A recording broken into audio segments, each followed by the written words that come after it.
নমস্কাৰ আপোনালোক সকলোকে ডাটা নিউজলৈ স্বাগতম জনাইছোঁ। আজিৰ দিনটোৰ গুৰুত্বপূৰ্ণ বাতৰিবোৰ লৈ আহিছোঁ। অসমৰ লগতে ভাৰতৰ বিভিন্ন প্ৰান্তৰ পৰা এনেধৰণৰ খবৰবোৰ চাবৰ কাৰণে আমাৰ চেনেলটো ছাবস্ক্ৰাইব কৰি এটা লাইক কৰি দিব। নিৰ্বাচনৰ প্ৰচাৰৰ সমান্তৰালকৈ ৰাজ্যত অব্যাহত আছে অংগনবাড়ী কৰ্মীৰ প্ৰাপ্যৰ দাবীত সাব্যস্ত কৰা প্ৰতিবাদ। মাননি বৃদ্ধিৰ দাবীত ধাৰাবাহিকভাৱে প্ৰতিবাদী কাৰ্যসূচী ৰূপায়ণ কৰি আহিছে অংগনবাড়ী কৰ্মী তথা সহায়িকাসকলে।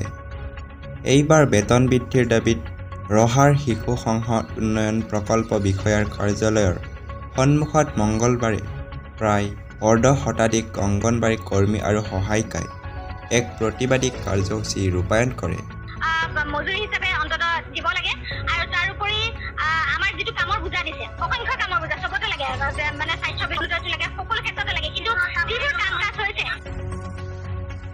সেই অত্যাধিক কামৰ বুজা, মানে সেই কাম কাজৰ পৰা আমাক কিছু অলপ অব্যাহতি দিব লাগে। কাৰণ ইমানো নোৱাৰে, আমাৰো নিজৰ বুলিবলৈ এখন ঘৰ সংসাৰ আছে, আমি বিভাগীয়ভাৱে থাকিলে আমাৰোতো ঘৰ সংসাৰ চলিব লাগে, গতিকে সেইটো আমাৰ দাবীটো মানিব লাগে। আৰু যিটো পুষ্টিৰ কথা কয়, আমি কম মাননি হয় হয়নে, গতিকে সেই কম মাননিত আমি পুষ্টিৰ কাৰণে শিশুৰ কাৰণে কাম কৰি থাকো, কিন্তু আমিয়ে পুষ্টিহীনতাত ভুগো, আমাৰ ল'ৰা ছোৱালী পুষ্টিহীনতাত ভুগি আছে, গতিকে সেইখিনিও আমি